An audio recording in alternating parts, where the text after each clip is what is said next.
Nakakalimutan natin that God wants to start within our homes. Amen? Parang ang laki ng question mark sa mga tingin nyo sa akin ngayon. Kung sabihin ba ng Lord sa inyo ngayon, Lichelle, I want you to open your house to be a church, to be part of my church. Baka mahiya naman si Lichelle pagka minadali ko siya sa tugon niya. Pero if any one of us here this morning, makareceive ng ganong calling sa Panginoon, ang gulo ng bahay mo, ang daming unforgiveness sa bahay mo, why don't you open your house so that the word of God will be preached in your house? We're not talking about just a cell group. We're talking about the church. I am a product ng mag-asawang pastor. Ang lolo't lolo ko ay pastor.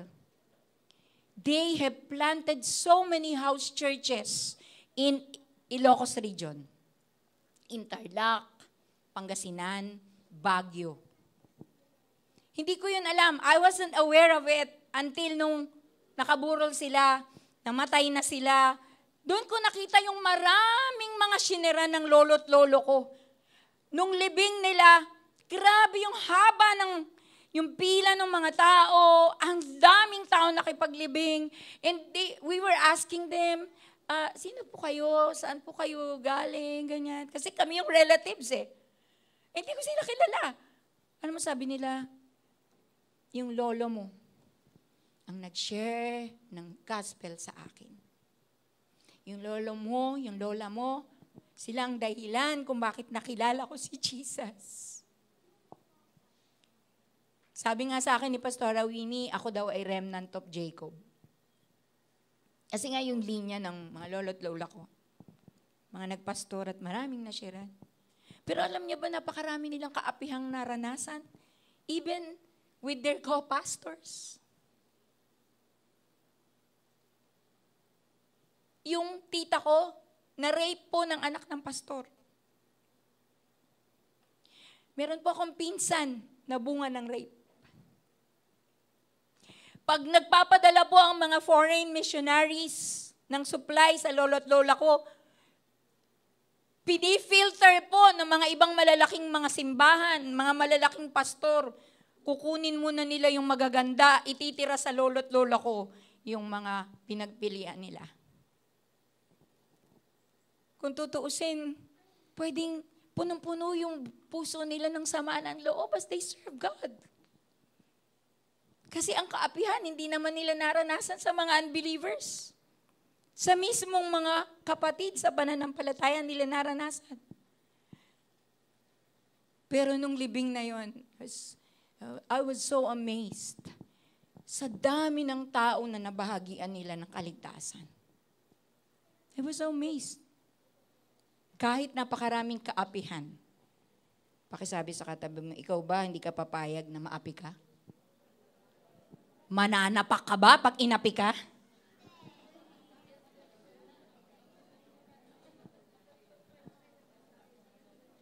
Dumating din sa point ng buhay ko, nai-stress ako kasi ang konti lang natin. Nai-stress ako kasi may pressure kami sa taas. Kailangan ganito na, ganito na, ganito na. Nai-stress ako. But I am learning in my life that is not about the numbers. It's about you preaching the gospel to anyone. Disregarding kung maa-add sila doon sa bilang. Because the Holy Spirit is the one adding people in the church. You just have to preach the gospel. Wala kang pipiliin. Kahit na hindi mo magiging cell member yan. Kahit sa streets lang yan. Kahit sino yan. Kahit katulad pa yan ni Zacchaeus Mandarambong. Wala kang pipiliin.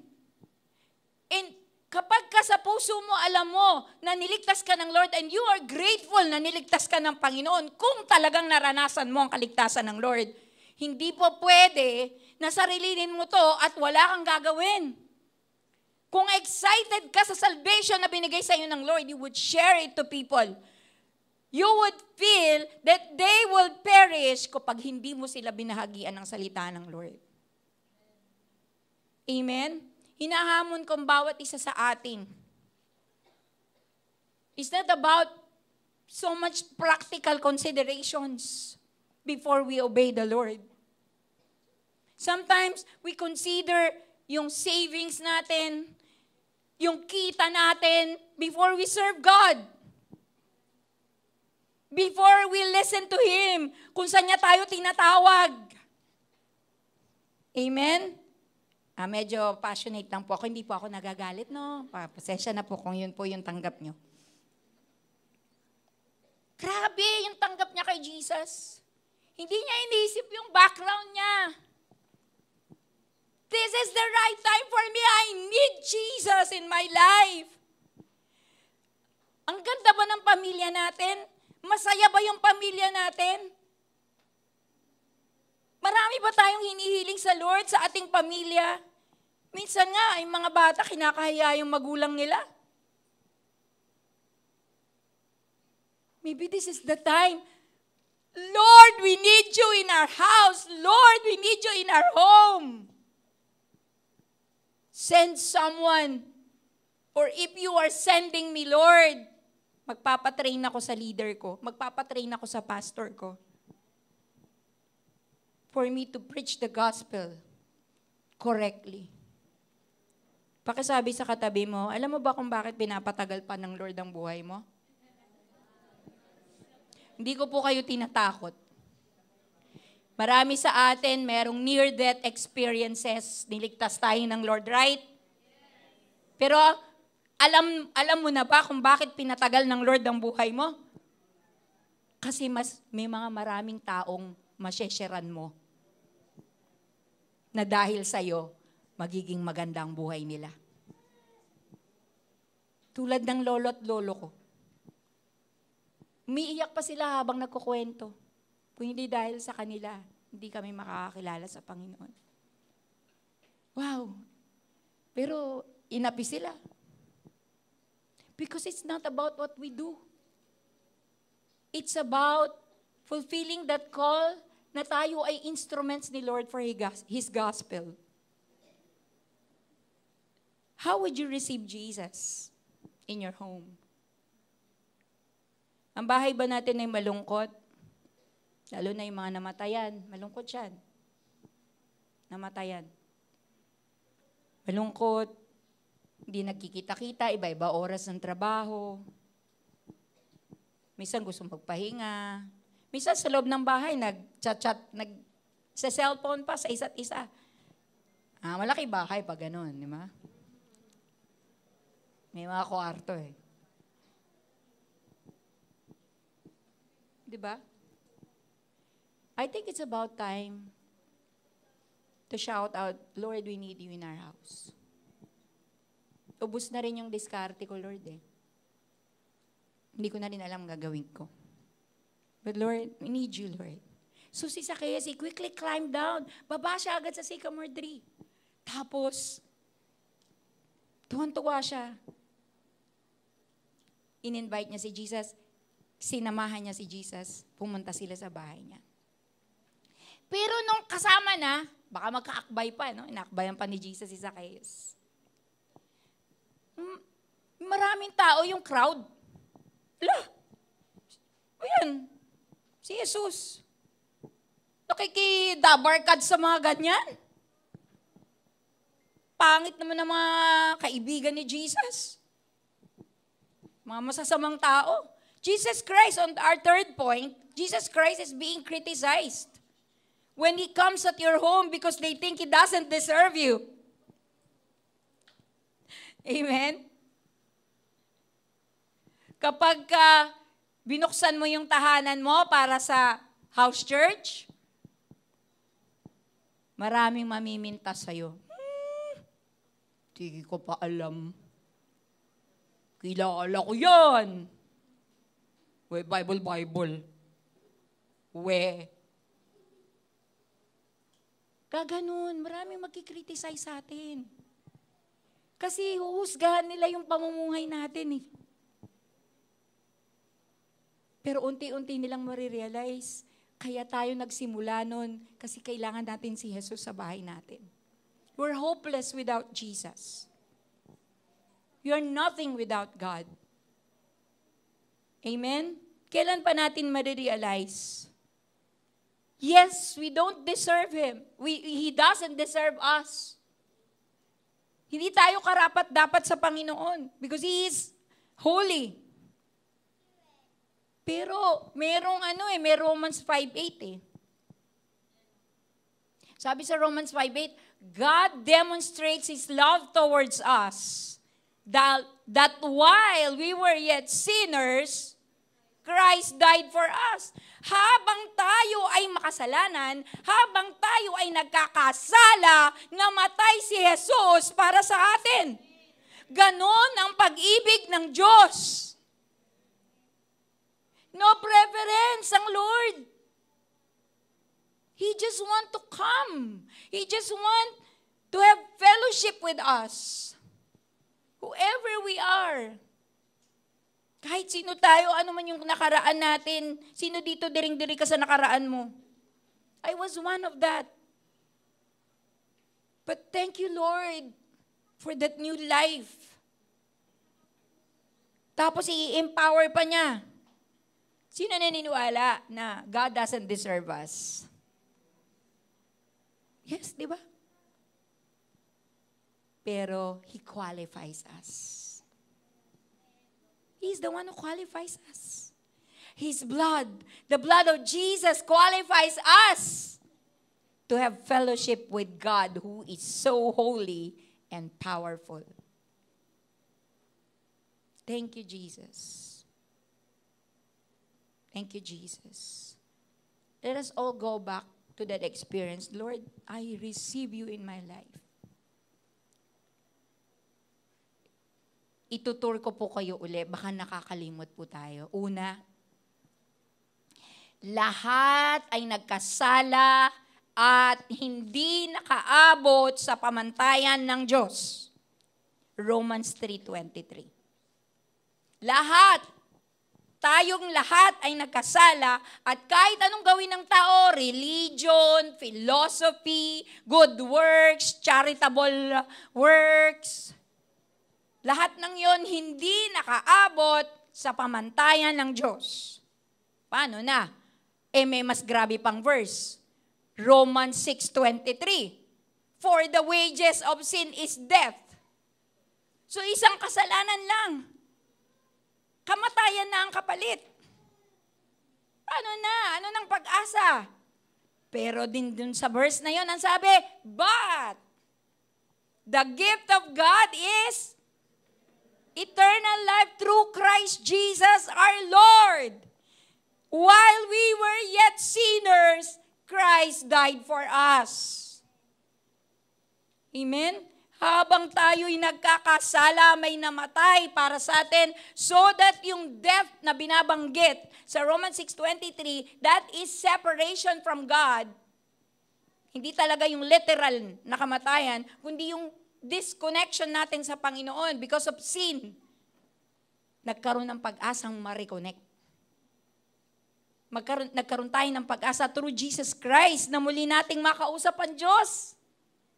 Kahit tayo ay galing sa kasalanan. His blood cleanses us from all sin. And ang sabi sa Romans 10:9, if you believe that Jesus Christ is Lord, and believe in your heart that God raised Him from the dead, you will be saved. Amen? So binabalik ko po kayo sa ganung kalalagayan so that walang makakapagligaw sa inyong pananampalataya. You remember the 4 verses I mentioned? Ganun lang po kadali mag-share ng gospel. Una, share to them Romans 3:23. Then, ang pag-asa na Romans 6:23. Then, gaano tayo kamahal ng Diyos? Romans 5:8. Then, ano ngayon yung gagawin natin? Romans 10:9. We call that the Romans Road. Amen. Ganun lang po kasimple. I-memorize nyo po yun. Kahit saan, kahit kanino, you can share the gospel to them. Amen. Hallelujah. Sabi dito, they were displeased. Bakit? Sabi nila, mandarambong yan. Why did people grumble and call Zacchaeus a sinner? Why? Dahil ang tingin nila kay Zacchaeus is tax overcharging officer. Nag-overcharge po siya. Dapat ganito lang yung amount, nasisingilin, dinadagdagan. So pinahihirapan ng mga tao. Para payamanin ng Roman government, isang Hudyo, siya yung nandun sa posisyon, anong pinayayaman niya? Roman government na sumasakop sa kanila at that time. So nagiging traidor siya sa bayan. Kasi ibang gobyerno yung kanyang binibigyan ng benepisyo. Pero dito tingnan natin sa main point number 4 ko. Jesus Christ in your home changes you. Pag hinayaan mo si Jesus ang maghari sa tahanan mo, laging napipreach si Jesus sa tahanan mo, babaguhin ka. Magbabago ang buhay mo. Merong ebidensya ng pagbabago. Kasi ito si Zacchaeus, ang trabaho niya, tax collector with extortion practice. Kasi nag-overcharge. Nag-overcharge siya. Kaya yung mga tao, galit na galit sa kanya. Lalo na siguro yung mga may malalaking negosyo. Kasi mas malalaki yung perang nakukuha sa kanila. Na-overcharge sila. Pero nung makilala ni Zacchaeus ang Lord, at si Lord lumapit sa kanya, kahit ganun siya kamakasalanan, ano nangyari? Meron ba siyang ginawa para mapatunayan sa Lord na siya ay nagsisisi sa kanyang mga kasalanan at naniniwala na siya kay Jesus? Ano yung ginawa niya? Sabi niya, verse 8, Meanwhile, Zacchaeus stood before the Lord and said, I will give half my wealth to the poor, Lord.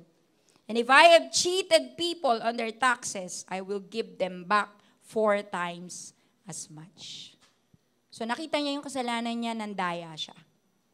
Kaya nagkaroon siya ng solusyon para mapatunayan na nagsisisi na siya sa kanyang kasalanan.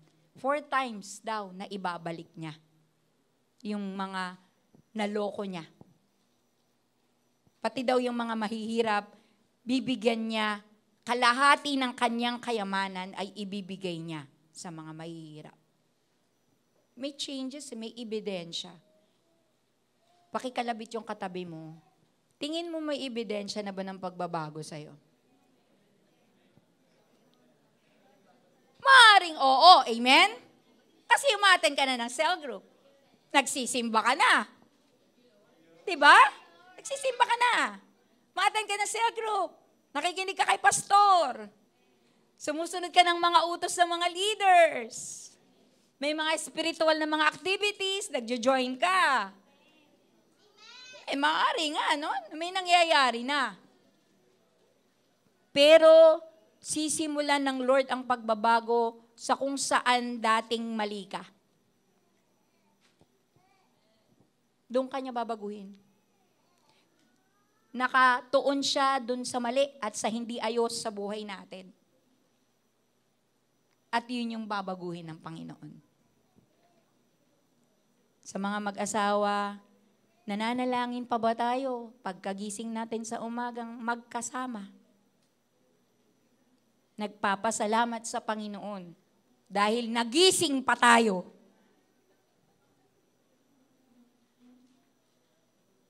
Diba?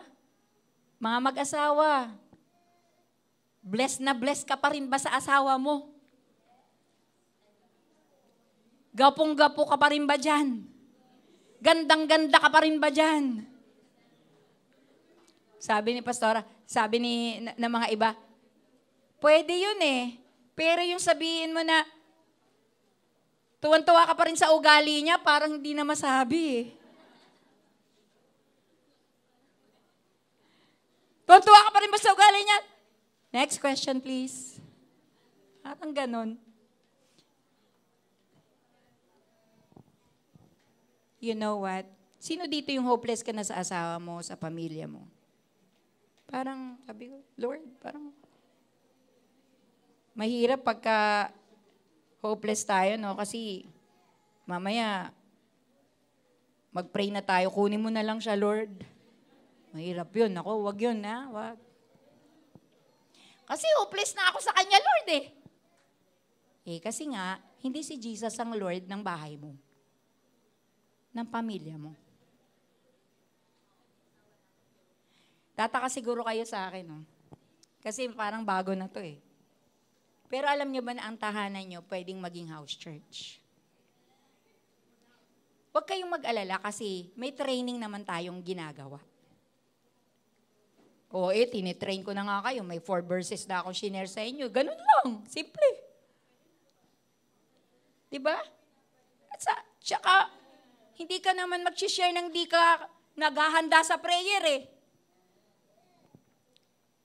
So, nagbago, di ba? Nagbago siya. Pakisabi sa katabi mo, sobrang nagbago ka na ba?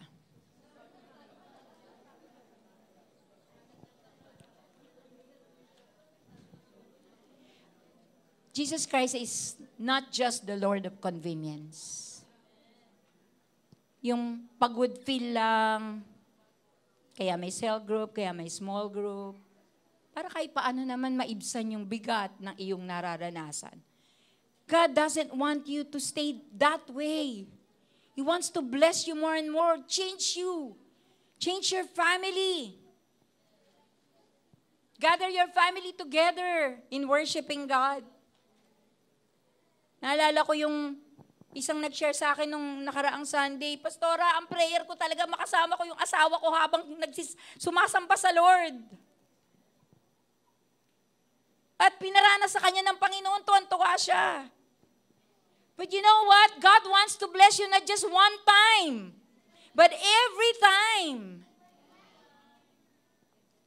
Minsan we just choose. We define our own blessings.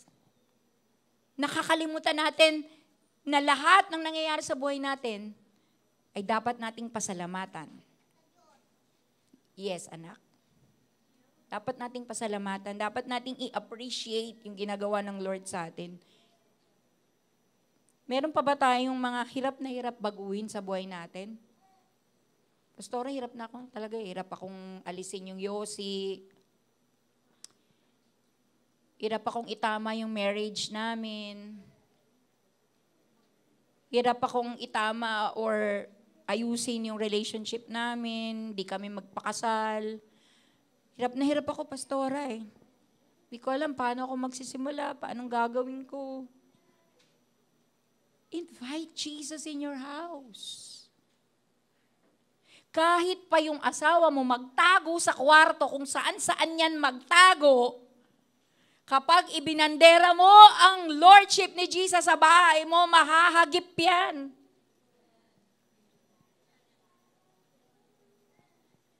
Mahahagip yan. Kaya lang, timeline ni Lord, hindi timeline mo. Hindi naman naliligtas, Lord. Talong lumalala. Kaya naglalaylo ka rin. Kasi naiinip ka.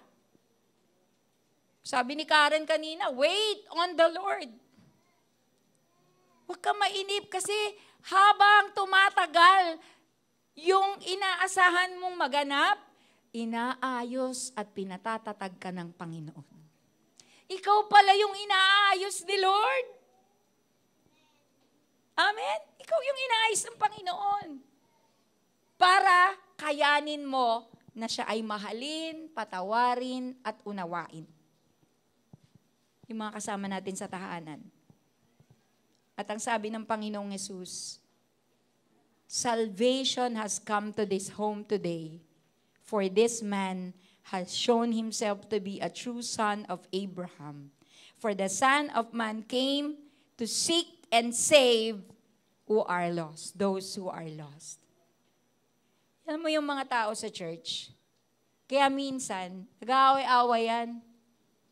Kasi lagi sa church, hindi nagsishare ng gospel.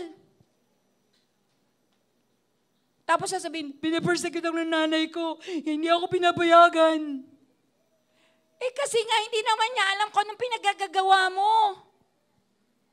I-share mo kaya yung joy na ginagawa ni Jesus sa puso mo. I-share mo sa nanay mo. I-share mo sa tatay mo. Pag may problema sa pamilya, Nay, Tay, pray tayo. Kaya ni Lord yan. Nag-initiate ka na ba? O namimintas ka sa mga loved ones mo na hindi ka pinapayagan at pinipressure ka? If Jesus is really the one who is being exalted in your home, si Lord mismo ang gagawa ng mga paraan para sa tahanan mo. Dagdagan mo pa yung pakikipag-usap sa Lord. Kulang pa tayo sa prayer. Kulang pa tayo sa pananampalataya. Si Zacchaeus, no? Galing sa maruming buhay. Wala kang makikitang ano sa kanya. Pero ano sabi ni Jesus? The Son of Man. Ay, sabi niya, for this man has shown himself to be a true son of Abraham. Paano nangyari yun? Why does Jesus call himself the Son of Man? Diba? Kasi ang sabi niya, he was pertaining to himself, right? For the Son of Man, yung sinabi niya, ayan, for the Son of Man came to seek and save those who are lost. He was pertaining to himself. Bakit niya tinawag yung sarili niyang Son of Man? It was prophesied in the book of Daniel. Matagal na siyang napaprophesy. Isaiah, Jeremiah, napaprophesy na darating ang tagapagligtas, si Jesus. Isaiah, Jeremiah, Daniel, yung mga major prophets. Makikita natin doon, no, yung prophecy tungkol kay Jesus. Tingnan natin, Daniel 7:13-14. As my vision continued that night, I saw someone like a son of man coming with the clouds of heaven. He approached the Ancient One and was led into his presence. He was given authority, honor, and sovereignty over all the nations of the world, so that people of every race and nation and language would obey him. His rule is eternal. It will never end. His kingdom will never be destroyed. He represents man para sa Diyos. He was the Son of Man. He represent, nung namatay siya sa cross, nung nandito siya sa earth, nirepresent niya ang mga tao, then namatay ang taong to dun sa cross. Nung nire-represent niya yung tao, namatay dun sa cross. Amen? Ito yung sinasabi ni Jesus, yung Son of Man. So why did the Son of Man come? According to the verse, sabay-sabay nga tayo, bakit dumating ang Son of Man? To? Ano sabi sa verse? Ano yung verse? Sa bandang huli. To seek and save those who are lost. Bakit dumating si Jesus sa earth? To seek and save those who are lost. Diba? Baka gutom ang mga media tech natin, kaya medyo bumagal na konti. Pagpasensyahan. Okay na. Sige. To seek and save those who are lost. And if Jesus is our Lord, we have the same heart to seek and save those who are lost. Amen? Alam nyo, nasa puso ko ngayon, tuwan-tuwa ako kasi nakikita ko yung mga tahanan nyo. Most of you will open your houses to be a house church. Most of you, nakikita ko yun.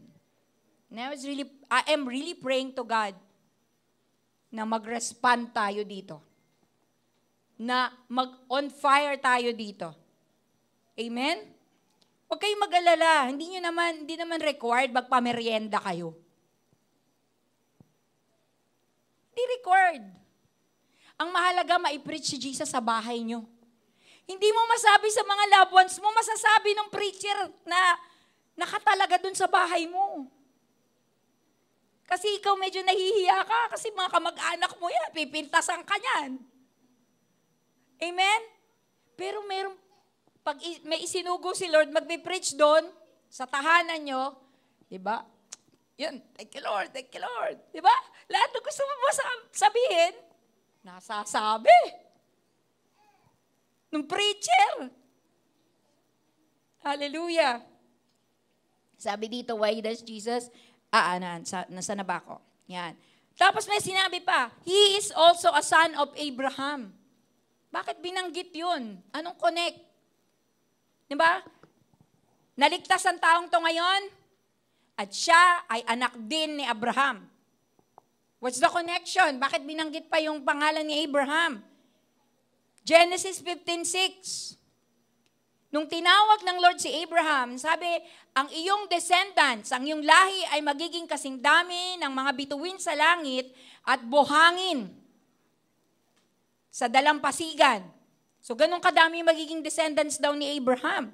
At ano nangyari sa Genesis 15:6? And Abraham believed the Lord, and the Lord counted him as righteous because of his faith. Dahil nung Old Testament, wala pang salvation from the cross, through Jesus Christ on the cross. So, ang salvation sa Old Testament is by faith. Katulad ng faith ni Abraham. Sumunod sa Panginoon. Walang Jesus Christ. Nung time na yun na namatay sa cross. Pero ikinonect ni Jesus kay Zacchaeus. Yung pananampalatayang meron si Abraham. Sabi sa Romans 4:11 and 12. Circumcision was a sign that Abraham already had faith and that God had already accepted him and declared him to be righteous even before he was circumcised.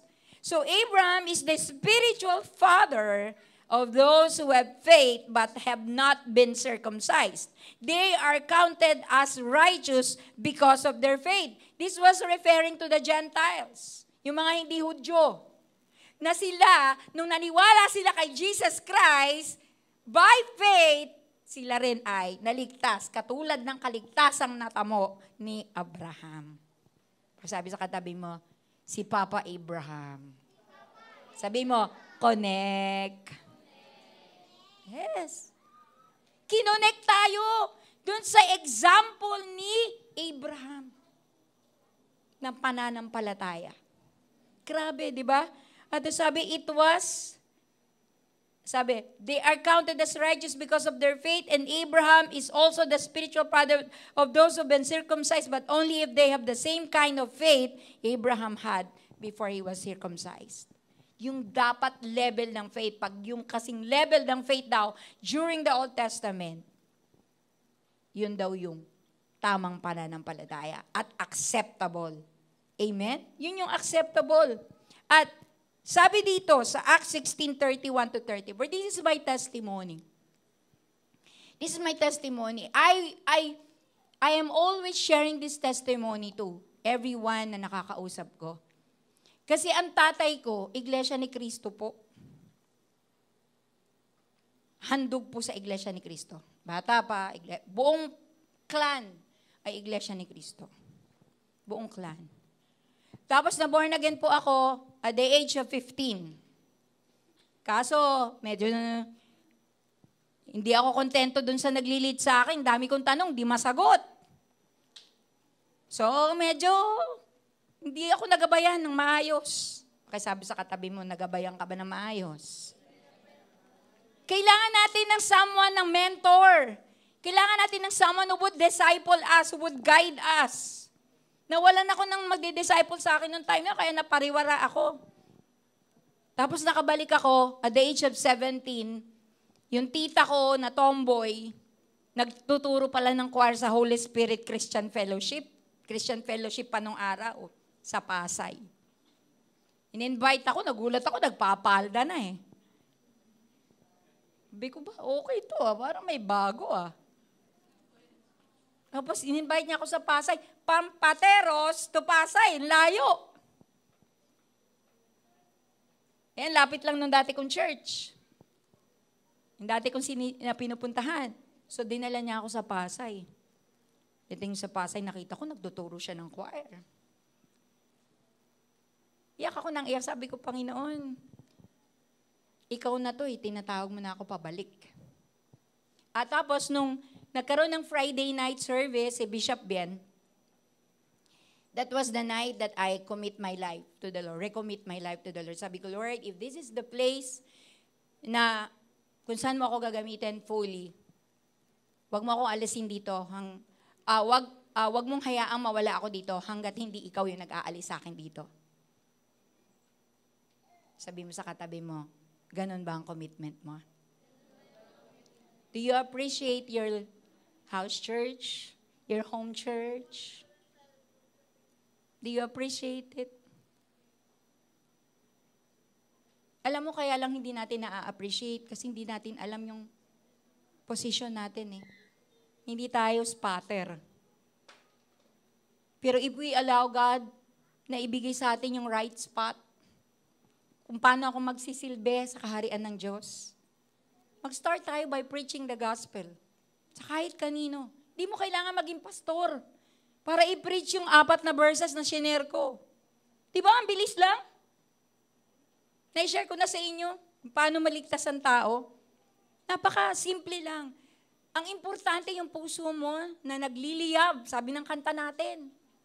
Nagliliyab na may makakilala sa Panginoon. It's burning on fire, burning with passion na may maligtas dahil sa'yo. Ano sabi doon? Believe in the Lord Jesus and you will be saved. I was 18 years old when I first shared the gospel to my father who was an Iglesia ni Cristo.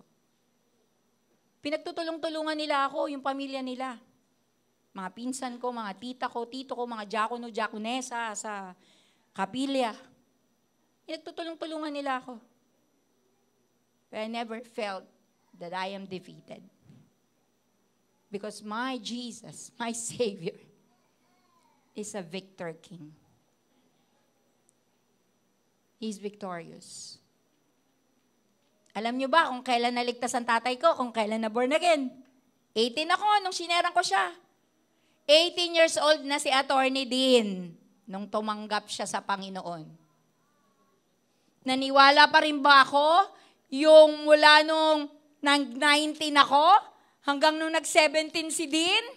Naniwala pa rin ba ako na totoo yung verse na to? Yes! I never doubted the word of God. Even if it took so long para makita ng mga mata ko na born again na yung tatay ko. Kasi may faith. Son of Abraham, may faith. Sabi mo sa katabi mo, pairalin mo yung faith. Humingi ka kay Jesus ng faith. Pag nawawalan ka na, pwede. Bibigyan ka ng Lord. Kasi minsan nakala natin tayo yung Superman eh. It's all about believing in Jesus and kung ano yung pwede niyang gawin sa buhay natin. Sabi dito, I want to share to you the story of the jailer. Sabi niya, believe in the Lord Jesus and you will be saved along with everyone in your household. Ito yung Philippian jailer, no? Sa sineran siya kasi nakawala sila eh. Lalagot yung tanikala nila ng mga disciples. Tapos natakot yung Philippian jailer, papatayin na niya yung sarili niya. Pero sabi, wag mong patayin sarili mo. Ano sabi sa kanya? Ano gagawin ko? Sabi ng Philippian jailer, believe in the Lord Jesus and you will be saved along with everyone in your household. And they share the word of the Lord with him and with all who live in his household. In-invite sa bahay. Na-share yung gospel. Amen? Na-share yung gospel. And sabi, with all who lived in this house, even at that hour of the night, the jailer cared for them and washed their wounds. Then he and everyone in his household were immediately baptized. He brought them into his house and set a meal before them, and he and his entire household rejoiced because they all believed in God. Dito nakita natin, hindi naman required na magpakain sila. Pero dahil sa joy na meron sila sa puso, nagkusa silang mag-offer ng pagkain. Pwede na pong kainin pag ganun.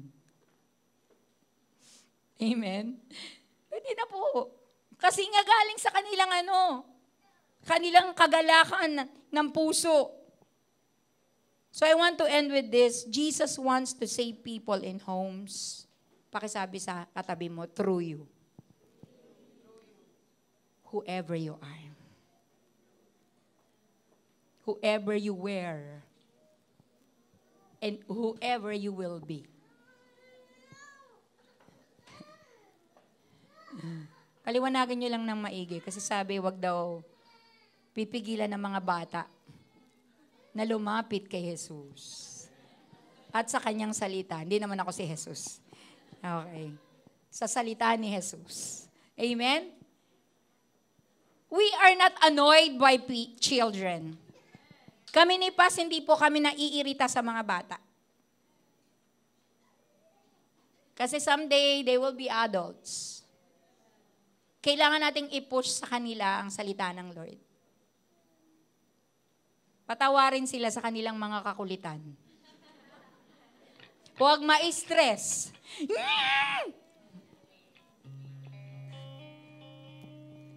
Let's always think that Jesus loves them. Wala pa silang malay. Ikaw nga may malay, may mali ka pa rin. May malay ka na yan. Tapos yung mga bata, walang malay.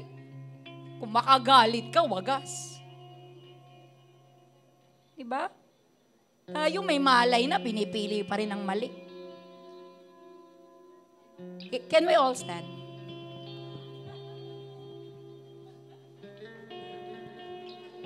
Gusto ko pong manawagan sa parang tinatawag siya ng Lord na buksan yung bahay niya para maging house church.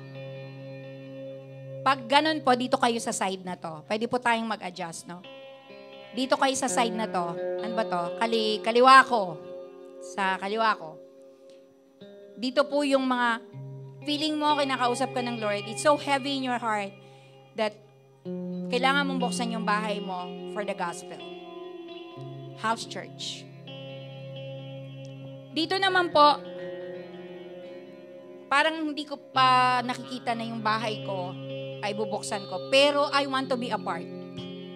Maybe ako yung preacher. Di ba? Maybe ako ay part ng team para mag-share dun sa bahay na yon. Dito naman po kayo sa side na to. Sige po, bilisan po natin. Hindi na pinatatagal yan.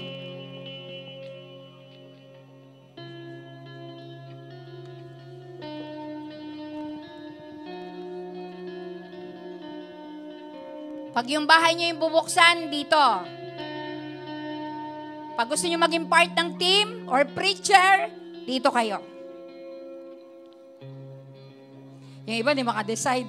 Huwag kayong ma-pressure. Makinig kayo sa Holy Spirit. Holy Spirit. Di ba? Huwag magpadala sa emosyon. Do not decide emotionally. Amen? I'm warning you. Huwag kayong magpapadala sa nararamdaman nyo lang. You need to listen to the Holy Spirit by faith. Amen? By faith. Sige, lahat mga nasa dito sa harap, I want you to close your eyes right now. Hallelujah, Jesus. Inhale, exhale tayo ng presence ni Lord. Inhale, exhale. We're breathing His work. We're breathing out His ministry. We're breathing out His gospel. Hallelujah, hallelujah. Hallelujah, Lord. Hallelujah. Yes, Lord. Jesus. Sige, damahin mo yung sinasabi ng Holy Spirit sa'yo. Damahin mo yung sinasabi ng Holy Spirit sa'yo. Lord, dito sa side na to, Lord, hindi naman po ganun kalaki ang bahay ko. Hindi naman po kalaki at kaganda ang aming tahanan. Pero gusto ko, Lord, ikaw na yung manguna sa bahay namin. Pakialaman mo, Panginoon, yung pamilya namin. Pakialaman mo yung tahanan namin, Lord. Magpadala ka po ng tao, pero kung ako po yung pinapadala mo, okay din, Lord, susunod po ako sa'yo. Hallelujah, Lord. Sige, continue to pray. Continue to pray. Lord, dito naman, Lord, I want to be a team. I want to be part of the team, Lord. In opening churches, in houses, Lord. Gusto ko maging bahagi, Panginoon, na mabuksan yung aking tahanan. O magamit, Panginoon, ako para sa ibang tahanan, Lord. Magpapatrain ako, Lord. Ayusin niyo po yung puso ko. Kaya po siguro ang daming issue sa buhay ko kasi hindi ako nagiging busy sa pag-e-expand ng kingdom mo, Lord. Hindi ako busy sa pag-share ng gospel mo, Lord, sa ibang tao who really needs you, Lord. Hallelujah, Lord. Hallelujah, Jesus. Hallelujah, Lord. Lahat po ng mga nandyan na naiwan, kung feeling nyo po, kayo ay mananalangin lang, kayo po ng mga naiwan, pwede po kayo na maging intercessor sa mga taong nararito sa harapan. Hindi po ba pwedeng wala po tayong bahagi sa gospel ng Lord? Lahat po tayo ay bibigyan ng bahagi ng Panginoon para maikalat ang gospel. Maikalat ang ebanghelyo.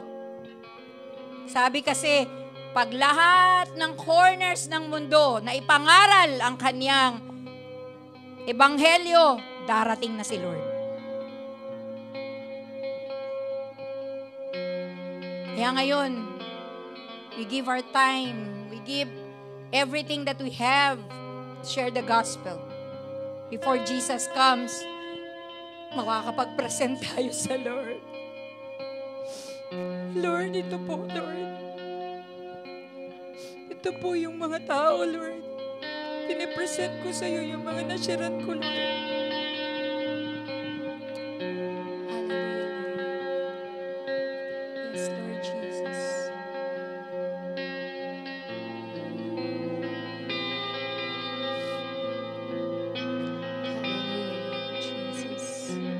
Bless your holy name. Bless your holy name, Jesus. I want you to surrender your life to the Lord. Ikaw ang mag-pray para sa pamilya mo, sa tahanan mo, para sa discipleship na gagawin sa'yo. Kasi pag naging part ka ng team, marami kang isa-sacrifice. Marami kang ibibigay for the sake of the gospel. Just begin to pray. Pray out loud to the Lord right now. Kahit po yung mga naiwan sa upuan, you also need to pray. Kasi part din kayo ng church. Bahagi din po kayo ng church. Hallelujah, Lord.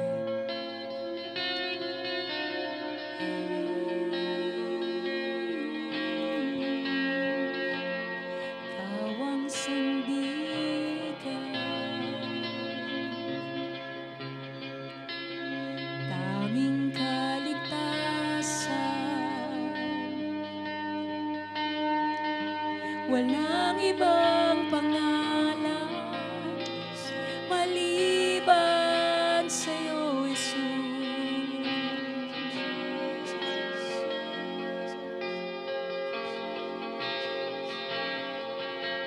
Kami mananangan sa'yo salita, naniniwala iyong ililigtas. Tanggapin mo mga puso, naglilingkod sa'yo, naniniwala sa'yo.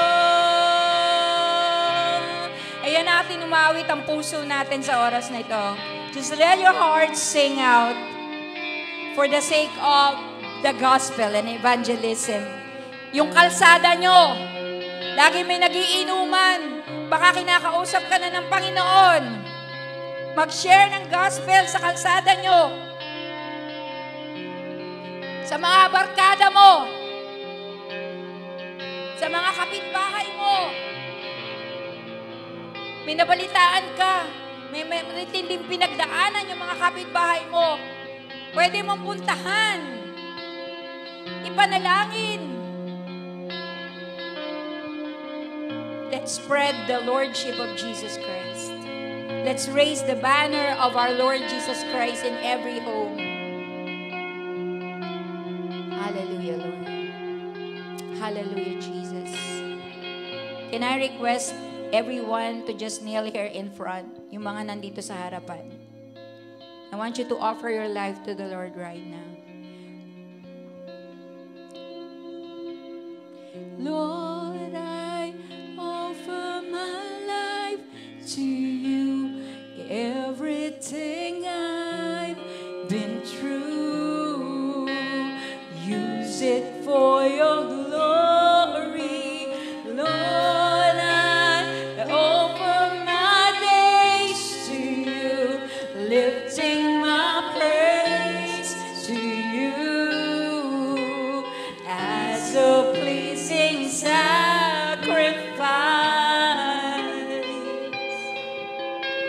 Lord, I offer you my life. Once again, let's offer our life. Lord, I offer my life to you. Everything I've been through, use it for your glory. Lord, I offer my days to you, lifting my praise to you as a pleasing sacrifice.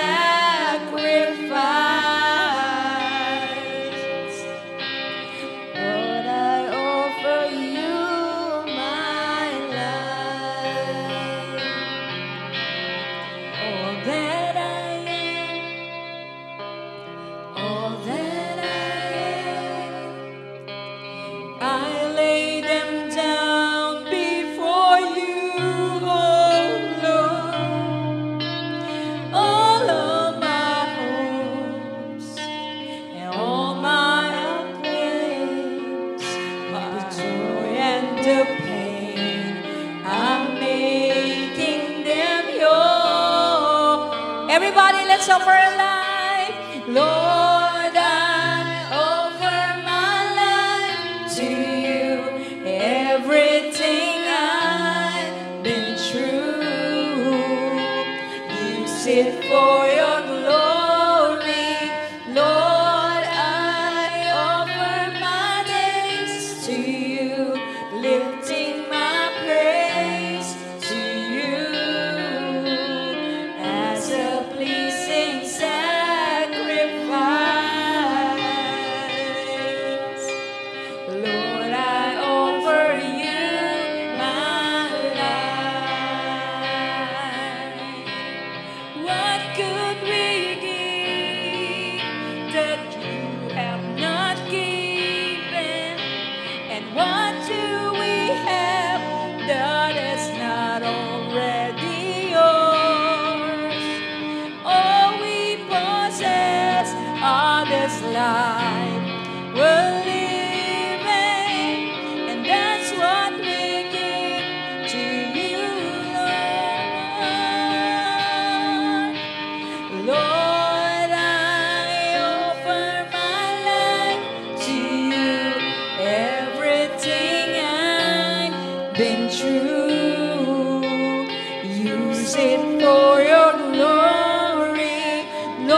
Marami po kaming kahinaan. Marami po kaming hindi natatanaw sa aming kinabukasan. Pero Lord, dagdagan mo ang aming mga pananampalataya upang makita namin, Panginoon, na hindi mo kami pababayaan. At anuman ang desisyon namin sumunod sa iyo, Lord, hindi mo kami bibiguin, Panginoon. Pati pamilya namin, idadamay mo sa pagpapala. Sabi ng iyong salita, you and your household will be saved. So we claim, Lord, that as you have saved us, our family is saved. This we pray in Jesus' name. Amen and amen. Palakpakan po natin ng malakas na malakas ang Panginoon. Yes! Yung papuri sa Lord! Napalakpak! Hallelujah, Lord!